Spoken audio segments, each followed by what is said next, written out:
요즘 미국에서는 백인들끼리도 이렇게 아이들을 많이 입양을 하고 있습니다. 우리는 주로 한국에서 가는 이런 동양 아이들만 입양하는 줄로 알지만은 백인 아이들도 입양을 많이 하고 있습니다.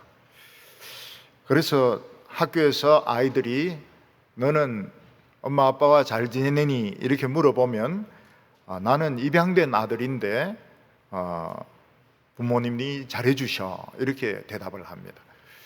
Adopted son, 입양되었다는 것을 부끄러워하지 않고 이야기를 하는 것을 보게 됩니다. 지금 우리나라 신분증은 주민등록증이고 미국은 출생 증명서라는 것이 있습니다. 근데 옛날에는 우리나라에 면사무소도 없었고 동사무소도 없었기 때문에 사람의 신분을 나타내는데 족보가 굉장히 중요했습니다. 그래서 그 족보에 이름이 올라가 있다고 하는 것은 그 사람의 신분이 분명히 보장이 되는 것입니다. 근데 간혹 너무 어른들의 말을 안 듣고 또 죄를 짓고 다른 사람에게 참 이렇게 보기 싫은 행동을 하는 자가 있으면 족보에서 그 이름을 파버립니다. 그러면 그 가문에서는 더 이상 상종을 하지 않습니다. 사람 취급을 하지 않고 동네에서도 그 사람은 아예 없는 것으로 취급을 합니다. 그 동네에 있을 수도 없습니다. 그래서 옛날에는 족보에서 이름을 지운다는 것이 굉장히 두려운 일이었습니다. 옛날에 제가 이 가정에서 개척교회를 시작할 때였습니다.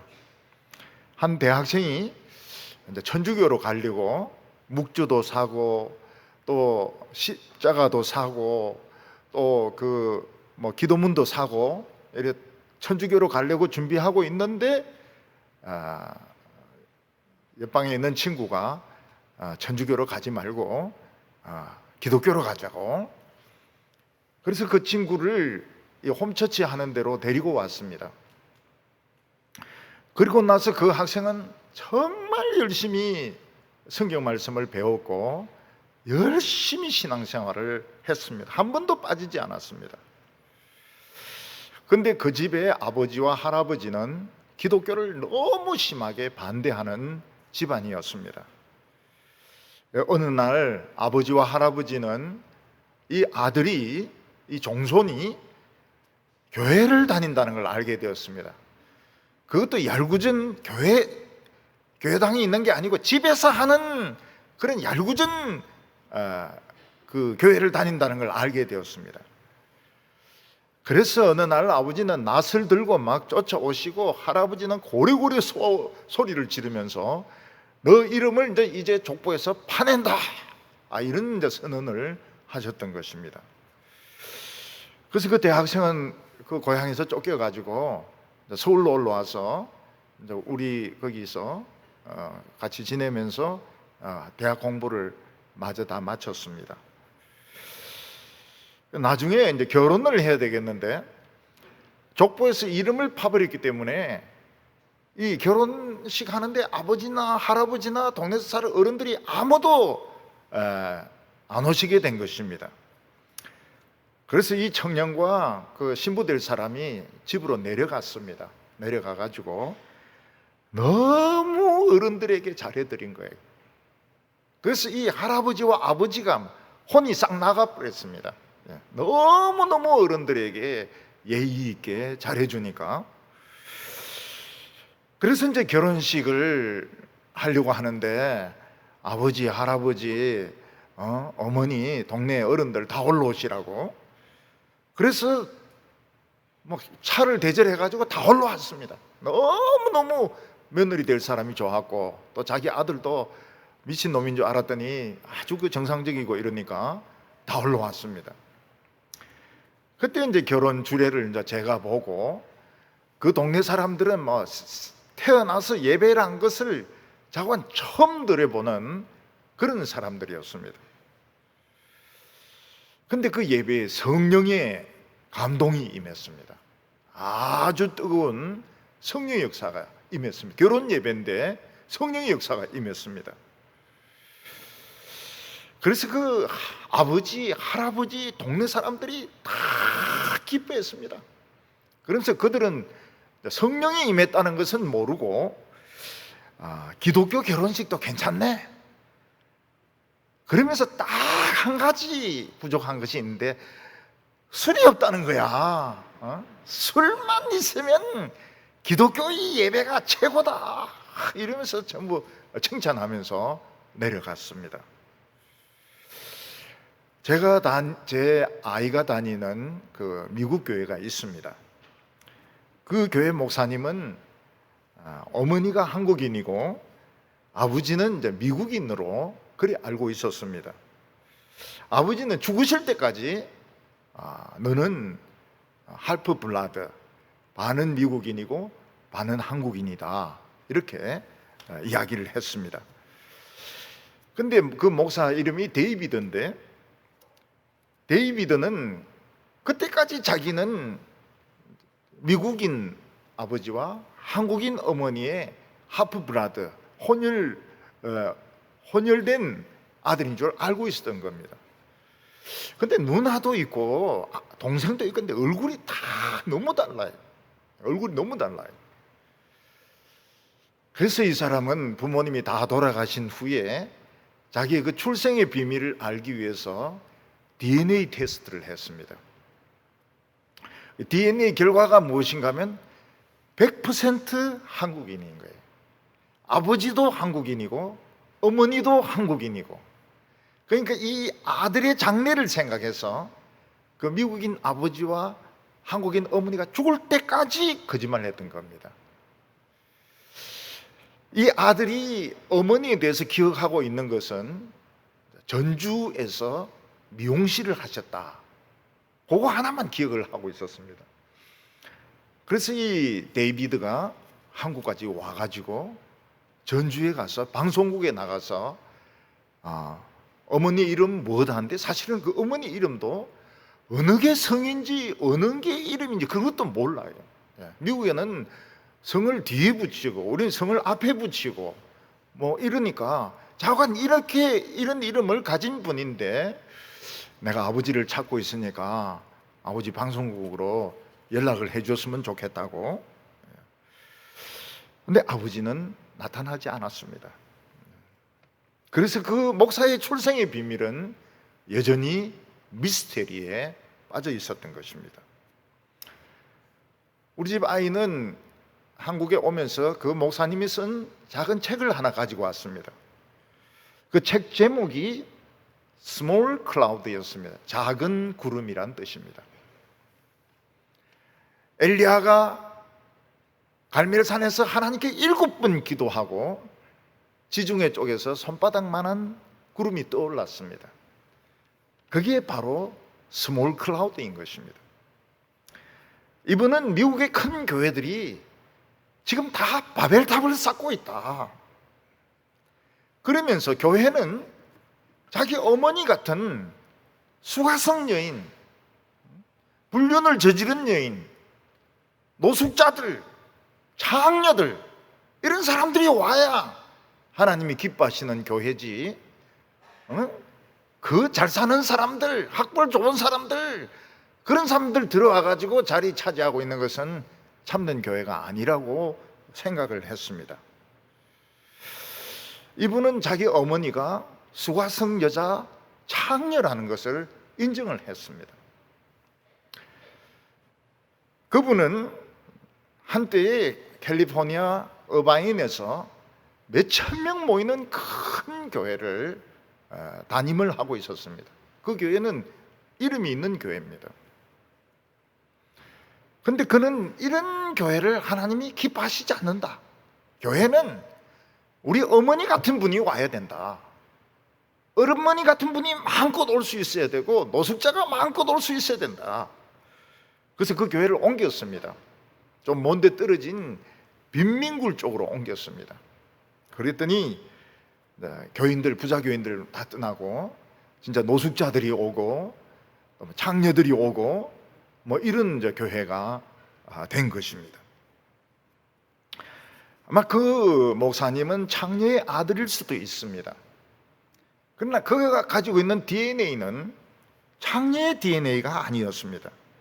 예수님의 DNA이고 아브라함의 DNA이고 하나님의 DNA를 가지고 말씀을 전하고 설교하면서 이제 어머니 이야기만 나오면 어머니가 그립고 또 어머니가 너무 불쌍하고 그래서 어머니 이야기만 나오면 운답니다. 울면서 설교를 한답니다. 한국 어머니의 DNA는 참 놀랍습니다.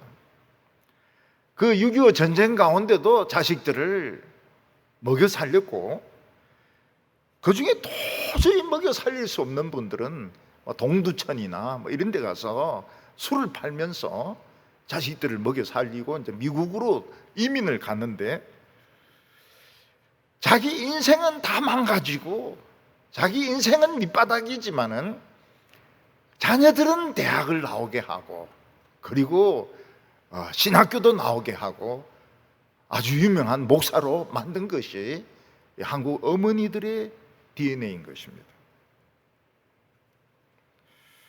저는 올해 한 미국에 가면 이 데이비드를 만나려고 했는데 서로 시간이 안 맞아가지고 내년쯤으로 미루어야 될 것 같아요. 예수님 당시 유대인들은 메시아가 오시면 다윗의 후손으로 오신다는 것을 믿어 의심치 않았습니다. 다 다윗의 후손으로 온다고 믿었습니다. 병든 사람들이 예수님을 부를 때 다윗의 후손이요, 다윗의 자손이요, 우리를 불쌍히 여기소서. 그때마다 예수님은 돌아보시고 맹인이 눈을 뜨게 하시고 안전병이가 일어나게 하시고 말 못하는 자를 말하게 하셨던 것입니다. 근데 이제 예수님께서 십자가를 지실 때가 다 되었을 때 예수님은 완전히 뒤집으십니다. 메시아가 왜 다윗의 자손이냐? 메시아는 다윗의 자손이 될 수가 없다. 메시아는 다윗의 족보에 올라가 있지만 어답티드, 입양된 자손이지 그는 결코 육체적인 다윗의 자손이 아니다. 참 쇼킹한 뉴스를 쇼킹한 그 성경 해석을 말씀하셨던 것입니다. 오늘 첫 번째는 이 메시아를 믿는데 함정이 있다는 것입니다. 누구든지 예수님을 믿는데 쉬울 것 같지만 실제로는 그 안에 함정이 있습니다. 그래서 믿음 없이는 절대로 공부만 한다고 해서 예수를 믿을 수가 없습니다. 유대인들이 예수님을 메시아로 믿는데 제일 큰 걸림돌이 된 것이 뭔가 하면 성경에는 분명히 메시아가 베들레헴에서 난다고 말씀하셨습니다. 미가 선지는 미가서 5장 2절에서 말하기를 베들레헴 에브라다야, 너는 유다 족속 중에서 유다 고을 중에서 작을지라도 이스라엘을 다스릴 자가 내게서 나올 것이라, 이렇게 말씀했습니다. 유대인들은 모두 베들레헴 출신의 메시아를 기다리고 있었습니다. 그러나 예수님은 저 북쪽에 가난한 갈릴리 그 동네 중에서도 정말 질 떨어지는 동네 나사렛에서 나오셨던 것입니다. 그래서 처음 예수님의 제자가 되었던 빌립이 자기 친구 나다나엘을 찾아가서 모세가 이야기한 그 메시아를 우리가 만났다, 나사렛 예수다, 이러니까 나다나엘이 아니 나사렛에서 무슨 좋은 것이 나오겠느냐고 아예 만나려고도 안 했던 적이 있습니다. 이것을 보면 유대인들은 메시아는 분명히 베들레헴에서 나시고 베들레헴에서 자라신 분이어야 한다, 이렇게 믿었던 것입니다. 성경이 그래 되어 있으니까요. 그러나 비밀이 있습니다. 출생의 비밀이 있습니다. 예수님은 베들레헴에서 나셨지만 헤롯 대왕이 아기를 죽이려고 하니까 그 마리아와 요셉이 아기를 나귀에 태워가지고 에집트에 도망갔다가 돌아오면서 베들레헴으로 돌아오지 않고 나사렛으로 돌아가서 나사렛에서 크는 바람에 나사렛 사람이 된 것입니다. 늘 사람들은 나사렛 예수라고 불렀습니다. 베들레헴 예수라고 부른 사람은 없어요. 나사렛 예수가 된 것입니다. 그래서 많은 유대인들 중에서 성경을 안 오라고 생각하는 사람들은 나사렛 예수를 믿지 않았습니다. 베들레헴 예수가 와야지 왜 나사렛 예수가 오느냐는 것입니다. 만약 예수님이 베들레헴으로 돌아오셔서 베들레헴에서 자랐다고 하고 거기서 능력과 말씀을 나타냈다면 헤롯 후손하고 바로 전쟁이 일어납니다. 많은 사람이 죽을 것이고 피를 흘릴 것입니다. 그래서 하나님은 트릭을 쓰셨습니다. 하나님도 트릭을 쓰세요. 뭔가 하면 아기를 베들레헴에 보내지 않고 저 나사렛으로 보내가지고 메시아인 줄 모르게 하신 것입니다. 그래서 그냥 얼핏 성경을 보면 예수님은 메시아가 아닌 겁니다. 두 번째로 유대인들이 기대했던 메시아는 다윗 같은 메시아였습니다. 다윗은 물맷돌을 정확하게 던져가지고 그 거인 골리앗을 쓰러뜨려 죽이고 그리고 나라를 크게 만든 대왕 중의 대왕이었습니다. 그런데 예수님은 이 물맷돌을 던질 줄도 몰랐습니다. 예수님은 전혀 정치적이지 않았습니다. 싸움이라고 하는 데는 예수님은 관심이 없었습니다. 전쟁에 관심이 없었어요. 그리고 예수님에게는 분명히 목수인 아버지 요셉이 있고 어머니 마리아가 있고 동생이 막 줄줄이 있습니다. 6명인지 7명인지 그렇게 동생이 있었습니다.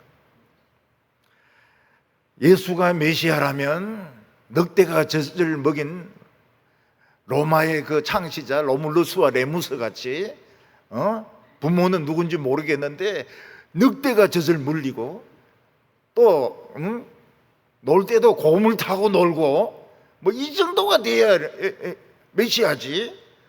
엄마도 있고 아버지도 있고 동생도 막 수두룩하게 있는데 6명인가 뭐 그래 있는데 어떻게 그런 평범한 사람이 메시아일 수 있습니까? 그러나 예수님은 요셉의 피는 한 방울도 안 섞인 다른 형제들하고는 완전히 다른 입양된 큰아들이었습니다. 이걸 유대인들이 몰랐던 거예요. 예수님은 뭐 고물 타고 놀고 늑대젖을 먹고 자라고 이게 아니고 그냥 엄마젖 먹고 자라고 하나님의 말씀으로 사람들 가르치고 병을 고치고 했던 너무나도 다윗하고는 다른 분이었던 겁니다. 물맷돌 던지거나 던질 줄도 몰랐어요. 함정에서 하나님이 트릭을 쓰신 거예요. 예수가 메시아인 줄 모르도록 트릭을 쓰신 것입니다. 지금도 우리가 예수는 하나님의 아들이다 이러면 사람들 다 비웃습니다. 예수는 참 훌륭한 선생이다. 다른 사람들을 위해서 희생당했다. 십자가에 죽을 정도로 희생당했다. 그럼 사람들이 막 박수를 치면서 야 이제야 기독교도 말이 좀 통하는구나 이렇게 이야기를 하지 하나님의 아들이다. 그럼 다 사람들이 비웃습니다. 그러나 실제로는 예수님은 요셉에게서 나지 않았습니다. 동정녀 마리아의 몸에서 잉태된 그의 출생이 미스테리고 그냥 입양만 된 그런 다윗의 후손이었던 것입니다. 그리고 세 번째 이 성경하고 안 맞는 부분이 뭔가 하면 세례 요한이 한 말하고 안 맞아요. 세례 요한은 장차 메시아가 오시면 그는 이스라엘의 타작마당을 정리할 것이요 알곡은 모아서 곡간에 넣고 쭉종이는 영원히 꺼지지 않는 불에 던질 거라고 말했습니다. 그리고 나는 물로 세례를 주지만 이분은 불과 성령으로 세례를 주실 거라고 예언을 했습니다. 근데 예수님은 불로 세례를 주시지 아니하셨습니다. 그리고 알곡과 쭉정이를 갈라서 심판하지도 아니하셨습니다. 그러니까 요한이 굉장히 세례 요한이 헷갈리는 거예요. 그 제자들을 보내서 물어봅니다. 제자들을 보내가지고 왜 불이 안 내립니까? 당신이 진짜 메시아입니까? 아니면 우리가 다른 메시아를 기다려야 됩니까? 세례 요한도 막 혼동이 왔던 것입니다. 예수님은 이 세상을 심판하러 온 것이 아닙니다. 구원하러 오셨죠. 왜 이 세상을 심판하지 않습니까? 이미 이 세상은 버림받았기 때문입니다. 예를 들어서 배가 기울어지고 있는데 위에 헬기가, 구조 헬기가 와서 줄사다리를 내렸습니다.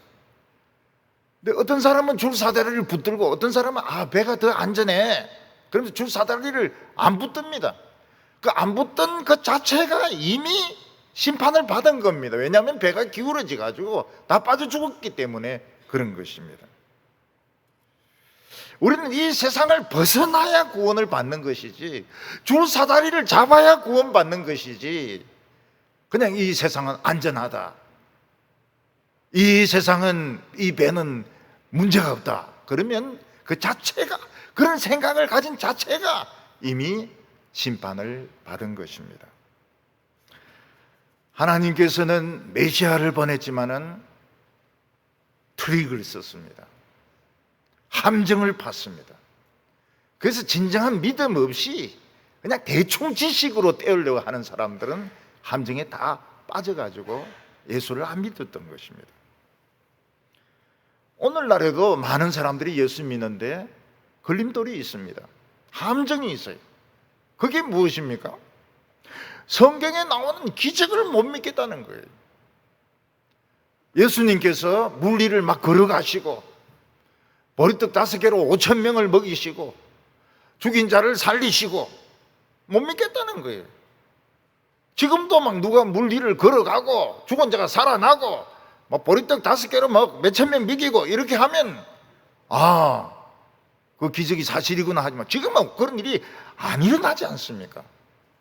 예수님에게만 일어났다 하지 않습니까? 그래서 똑똑한 사람들은 성경 보다가 집어 던져버립니다. 이 거짓말이라고, 엉터리라고. 사실은 기적만 엉터리가 아닙니다. 마태복음 읽어보면 낳고 그것은 걸려버립니다.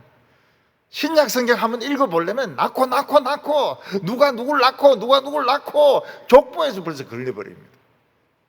구약 성경은 이제 잘 넘어갑니다. 창세기 잘 넘어갑니다. 출애굽기도 이제 제법 레위기에서 안 넘어지는 사람이 없어요. 그 뭐 제사를 이래 드리라 저리라 이런데 우리하고 무슨 상관이 있습니까? 하나님께서는 트릭을 쓰시는 겁니다. 진정한 믿음을 가진 자를 골라내기 위해서 트릭을 쓰세요. 사람들이 예수 믿는데 걸림돌이 되는 것은 이 세상에 좋은 종교가 얼마나 많습니까? 불교, 뭐 천주교, 뭐 이슬람교, 그리고 유대교, 종교가 참 많은데 왜 꼭 예수만 믿어야 구원을 받는다고 하느냐?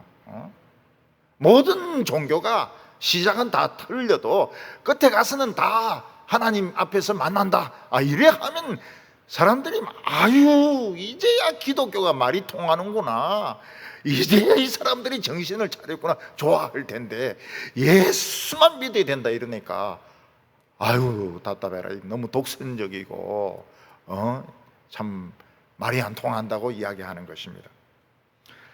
이 세상에 보면 교회는 다니지만 이기적이고 못된 그런 사람들 많이 있습니다.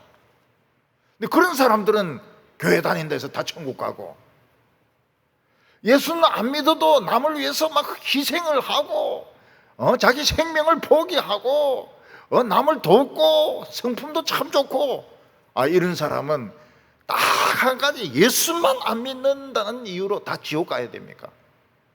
그러니까 사람들이 기독교는 너무너무 이기적이라는 거예요.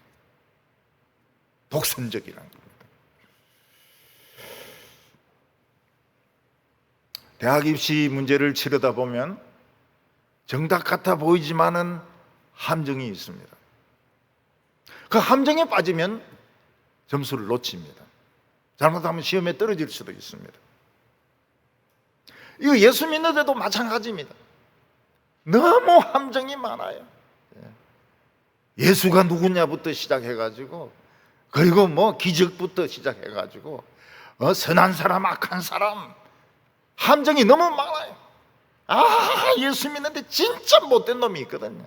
근데 그런 인간들은 천국 다 가고, 교회는 안 나오지만은 착한 사람들 있고, 착한 스님도 있고, 그런데 그런 사람들은 예수 안 믿는 데서 다 지옥 가고, 너무 심하지 않느냐. 다 함정입니다. 그 논리로 이야기하는 것이지, 성경을 차근차근하게 살펴보면 그 말 자체가 다 거짓말입니다. 거짓말. 교회 나오지만 못된 놈, 그 천국 못 가요. 그 헛다리 짚은 거라고요. 교회 안 나오지만 착한 사람, 그것도 못 가요. 그것도 헛다리 짚은 거라고요. 그 성경을 차근차근하게 참 믿음으로 이렇게 살펴봐야 이 함정에 빠지지 않습니다. 예수님은 세상을 심판하지 않습니다. 심판 안 하는 것이 심판인 겁니다. 구원 안 하는 것이 심판인 겁니다. 왜냐하면 이 세상은 이미 기울어져 있거든요.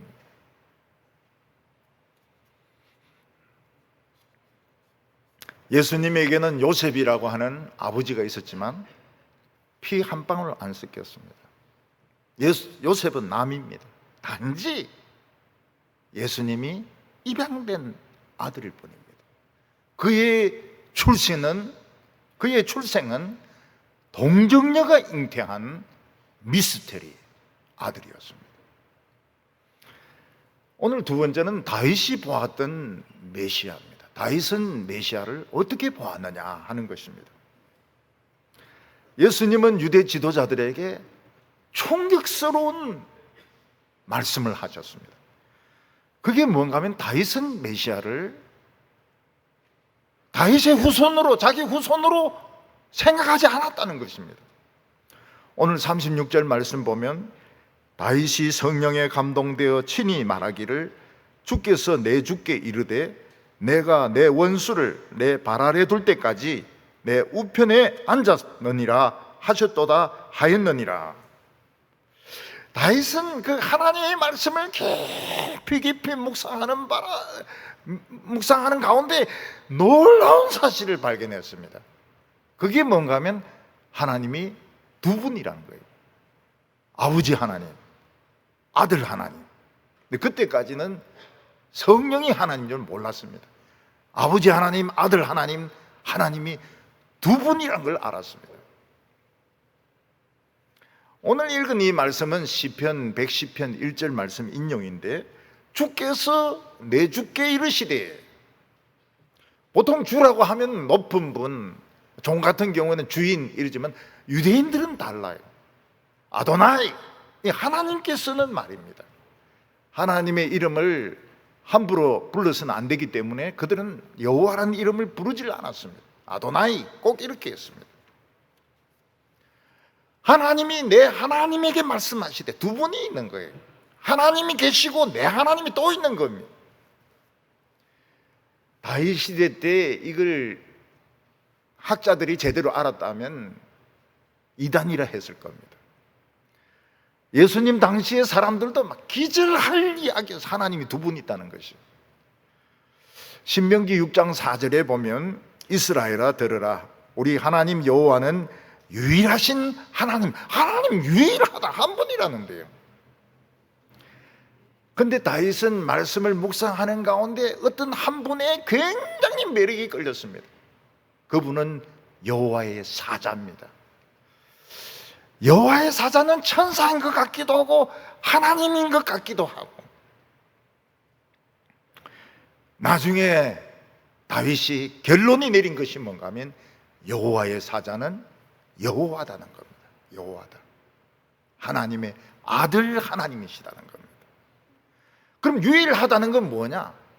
only one, 하나란 뜻이 아니고 그분은 유니크한 분, 특별한 분이시고 그는 스페셜한 분이시고 그는 디퍼런트, 그는 다른 분이시다, 그런 뜻이지 하나님이 한 명만 밖에 없다, 그런 뜻은 아닌 겁니다.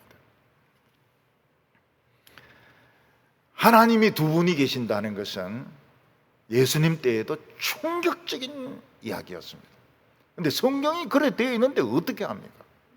이단으로 돌치려고 그래도 하나님이 내 하나님에게 그 어떻게 하겠어요? 성경이 그래 되어 있는데. 하나님은 두 분이셨습니다. 근데 뭐라고 말씀하십니까? 내 하나님에게 내 원수를 발 밑에 둘 때까지 너는 내 우편에 앉았으라. 여러분, 앉았다는 게 굉장히 중요합니다. 앉았다는 것은 일을 다 마친 것이고 전쟁을 끝낸 것이고 승리한 것을 나타내는 것입니다. 발등상이라고 다른 성경에는 보면 발등상이라 이렇게 되어 있는데, 발등상은 왕의 발을 얹어 놓는 발판을 말합니다. 왕은 말을 탈 때도 종들이 이렇게 엎드리면 그 등을 발판으로 삼아서 말을 타고, 말에서 내릴 때도 종이 엎드리면 그 등을 밟고 내립니다. 근데 로마가 페르시아와 전쟁에서 이긴 적이 없습니다. 여러 번 이기려고 했지만 이긴 적이 없습니다. 오히려 로마 황제 중에서는 포로로 잡힌 사람이 있습니다. 그 페르시아 왕이 어떻게 합니까? 로마 황제를 엎드리게 해놓고 말에 올라탑니다. 그리고 내릴 때도 로마 황제를 엎드리게 해놓고 말에서 내립니다. 이 황제가 참 빨리 죽었어요. 아마 복장이 터져서 빨리 죽은 것 같아요.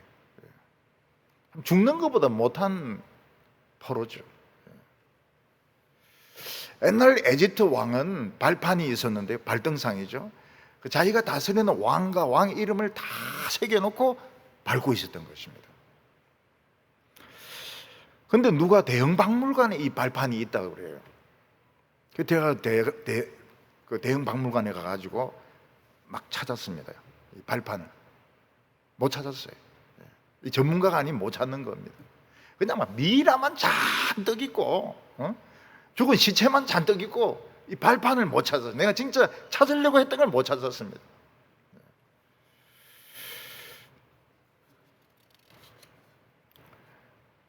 내 주를, 내 원수를 오른편에, 원수를 발 아래 둘 때까지 내 오른편에 있어요. 이분 이긴 겁니다. 이 세상에 오셔서 십자가에 못 박혀 죽으시고 부활하심으로 이기셨습니다. 그리고 우리 모든 성도들에게 힘을 주시고 지혜를 주시고 성령을 주셔서 마귀와 그 모든 졸개들과 그 모든 악한 자들을 다 이겨서 예수님의 발판이 되도록, 예수님이 밟도록 우리를 힘주시고 우리에게 성령을 주시고 우리에게 말씀을 주시는 것입니다. 우리가 모든 원수를 이길 때까지, 예수님의 발판으로 만들 때까지 예수님은 보좌 우편에 앉아 계신다고 말씀하셨습니다. 오늘 세 번째로는 두 메시아가 뭐가 다르냐 하는 것입니다. 다윗의 자손 메시아와 입양된 메시아가 뭐가 틀리냐 하는 것입니다. 유대인들은 메시아는 베들레헴에서 나야 된다 생각했습니다. 왜냐하면 성경이 그렇게 되어 있으니까. 미가서 5장 2절에 베들레헴 에브라다야, 너는 모든 이스라엘 고을 중에서 작지만 다스리는 자는 거기서 나온다고 했습니다. 그래서 유대인들은 메시아를 어떻게 생각했습니까? 물맷돌을 기차게 돌려서 맞추고 그 골리앗 같은 이런 장수를 쓰러뜨려서 목을 베어버리고 이스라엘을 큰 나라, 위대한 나라로 만들어주는 이런 메시아를 생각했던 것입니다. 그러나 다윗은 메시아를 자기 후손으로 보지 않고 또 다른 하나님으로 보았습니다. 37절에 다윗이 그리스도를 주라 하였은즉 어찌 그의 자손이 되겠느냐 하시니 많은 사람이 즐겁게 듣더라.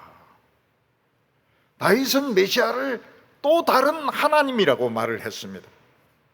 그 하나님은 이 세상에 인간으로 오셔서 요셉의 집에 입양이 되시고 다윗의 후손으로 입양이 되시고 많은 고난을 받으시고 채찍에 맞으시고 십자가에 못 박혀 죽으시고 거기서 승리하셔서 하나님의 보좌에 우편에 앉아 계십니다. 그럼 이분은 뭐 하시는 분이십니까?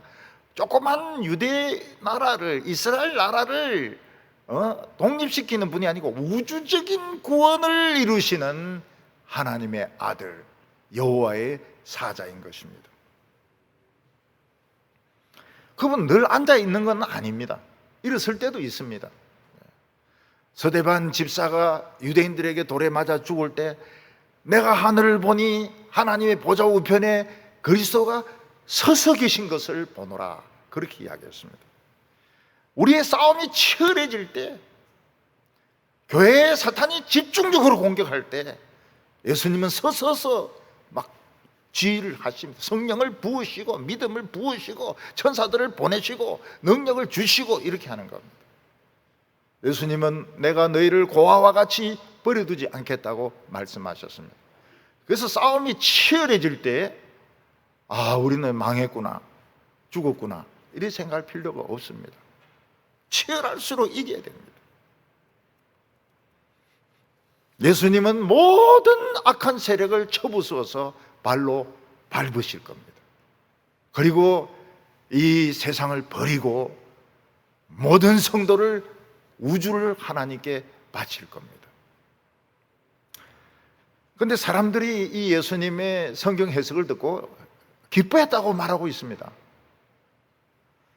왜냐하면 성도들에게 최고로 기쁜 것이 무엇입니까? 최고로 기쁜 것은 모르던 성경이 바로 해석되어지는 것입니다. 성경이 바로 해석되어지는 것은 마치 우라늄을 깨는 것 같습니다.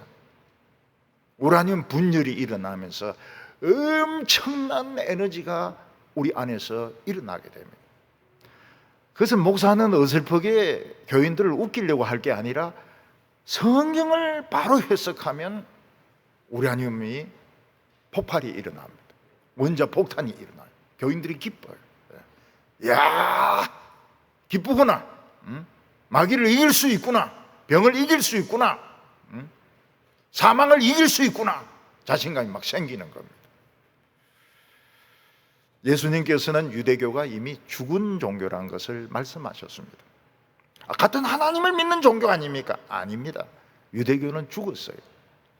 38절에 보면 예수께서 가르치실 때에 이르시되 긴 옷을 입고 다니는 것과 시장에서 문안받는 것과 회당의 높은 자리와 잔치의 윗자리를 원하는 서기관을 삼가라.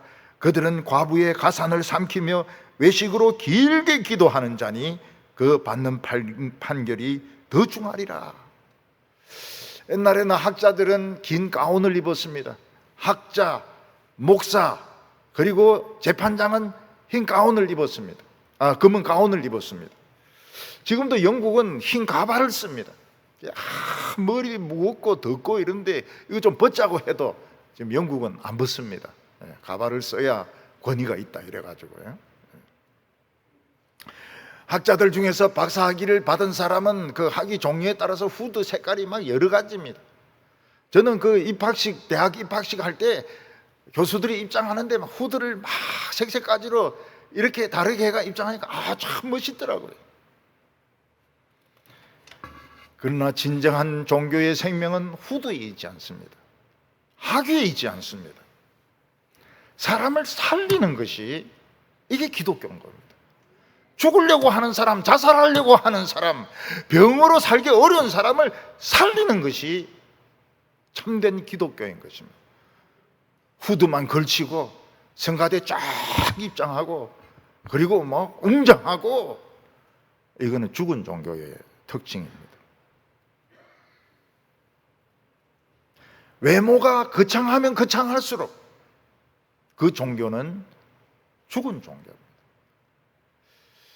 어떤 병원은 보니까요, 환자들이 입원하면 자꾸 죽어요. 죽어 나옵니다. 그러니까 보니까 막 이 검사 저 검사만 잔뜩 하고 치료를 안 하는 거예요. 그리고 결국은 죽어서 나오죠. 그 병원은 죽은 병원입니다. 이름은 말하지 않겠어요. 이름은 말하지 않겠지만 실제로 자꾸 죽어서 나와요. 살아서 나온 사람이 있습니다. 그 사람은 자기가 용을 써서 산 거지 치료받아서 산 게 아니에요. 병원은 죽을 사람을 살리는 게 병원이죠. 죽어가는 사람을 살려야 병원이죠. 근데 지금 병원들은 죽습니다. 잘못 들어가면 검사 막 피만 뽑고 막 비싼 거 막 찍고 이러면서 사진 찍고 이러면서 죽어요. 그래도 뭐 죽기 전에 폐사진이라도 하나 남으니까 막 낫죠. 아무것도 없는 것보다는 뭐 해골 사진 하나 걸어 놓으면 낫긴 낫지만 지금 실제로 지금 그렇습니다. 서기관들은 성경 말씀을 읽고 해석해서 바른 믿음을 가지도록 해야 되는데 긴 옷을 입는 것을 좋아하고 인사받는 것 좋아하고 과부의 재산을 삼키는 자들이었습니다. 부자 과부들 있으면 싹 가까이 해가지고 친했다가 나중에 죽을 때 하나님께 바치라, 하나님께 바치라. 그러면 막 천국에서 막 엄청난 복을 받는다. 바치면 집에 쏙 들어가 버리는 겁니다. 날강도고 이리들이죠. 그래서 돈을 강조하는 이 목사는 이거는 양 가죽을 뒤집어 쓴 일입니다. 일이. 왜 교회가 돈을 그리 강조를 해요? 교회가 왜 그리 돈이 많이 필요해요? 좋은 사업하지 말하면 될 거 아닙니까? 예수님은 한 작은 과부가 헌금하는 것을 보고서 칭찬하셨습니다. 아주 작은 랩돈, 아주 작은 동전을 헌금했습니다. 요즘 아마 이런 동전은 길에서 안 줄 겁니다. 제 아내의 은사가 돈 주는 은사입니까? 500원 밑으로는 안 줍습니다. 500원 밑으로는. 기준이 있더라고요. 딱 기준이. 옛날에 부자들은 헌금할 때 이걸 동전으로 바꿨습니다. 그래가지고 막 그 헌금하면 쫄쫄쫄쫄쫄쫄 소리가 났습니다. 그러면 사람들이 막 박수를 치고 막 헌금 많이 했다고 칭찬해주고. 근데 이 과부는 그냥 딸랑. 우리가 어렸을 때 이 헌금함 돌리는 거 이거 참 시험 많이 들었습니다. 종이돈을 넣으면 이제 소리가 안 나는데 우리 같이 동전을 넣으면 딸랑 소리가 나거든요. 옆에 사람들이 다 하는 거예요. 얘는 지금 50원짜리 낸다, 10원짜리 2개 낸다, 다 하는 거예요. 목사님을 찾아가서 이야기했습니다. 이거 헌금함, 이거 바구니 이거 없애, 잠자리채라 그랬어요. 잠자리채 이거 없앱시다 이거. 우리 창피해서 도대체 이 헌금을 못 내겠습니다. 이러니까 야, 웃기는 소리 하지 마라. 우리는 접시를 돌렸다. 온 교인들이 다 보도록 지금 얼마나 지금 헌금이 지금 민주적으로 되어 있는데 그런 소리를 하냐고. 그래서 아무 소리를 못했어요. 옛날에는 접시를 돌렸던 겁니다. 사실 우리 교회에서는 어려운 가운데 진짜 그 11조를 집 팔고 땅 팔고 막 이런 데서 11조를 드리는 분들이 진짜 많이 계십니다. 그런데 예수님은 헌금의 정신을 말씀하신 것입니다. 헌금을 많이 넣든지 적게 넣든지 그게 중요한 것이 아니고 정신이 중요한. 이 과부는 자기 생활비를 그냥 바쳐버렸어요. 그럼 뭐 먹고 삽니까? 뭐 먹고 살아요? 생활비를 다 바쳐버렸으면 뭐 먹고 삽니까? 하나님이 알아서 하신다는 거예요. 그래서 이 과부의 헌금의 정신은 자기의 삶을 바치고 자기의 염려를 바치고 자기의 미래를 바치고 자기의 병을 바치고 자기의 살고 죽는 것을 바치고 자녀들의 앞길을 바치는 것이 이 헌금의 정신이었던 것입니다. 오늘부터 또 은혜 받아가지고 다음 주부터 막 500원짜리로 바깥을 헌금하고 이러면 설교를 엉터리로 들은 겁니다. 정신이 중요해요. 그래서 우리는 헌금할 때마다 내 미래를 언제 죽을까? 죽을 때만 몇 달 고생하지 않을까? 요양원에서 막 손발 묶였다가 불에 타 죽지는, 그런 염려를 하나님께 바치란 말이죠. 그런 염려를 하지 말라는 거예요. 하나님은 우리 성도들의 죽음을 굉장히 아름답게 하십니다. 아름답게 하세요. 아름답게 돌아가실 겁니다. 주를 의지하는 자는 수치를 당하지 아니하리라. 자녀들의 결혼도 수치스럽게 하시지 않습니다. 아름답게 하세요. 우리의 미래를 하나님께서 막 굶어가지고 막 피똥 싸고 막 피오줌 누고 이렇게 안 하세요. 왜냐하면 하나님께 다 맡겼기 때문에. 예수님은 하나님의 보좌 우편에 앉아 계십니다. 이것은 죄를 이기고 사망을 이기고 마귀를 이기신 것입니다. 예수님은 지혜가 무궁무진하시고 싸움의 최고입니다. 쇠몽댕이로 질것을 깨트리듯이 원자 폭탄이고 어떤 독재자고 그냥 박살을 내버립니다. 우리는 이길 수 있습니다. 예수님이 힘을 주시기 때문에.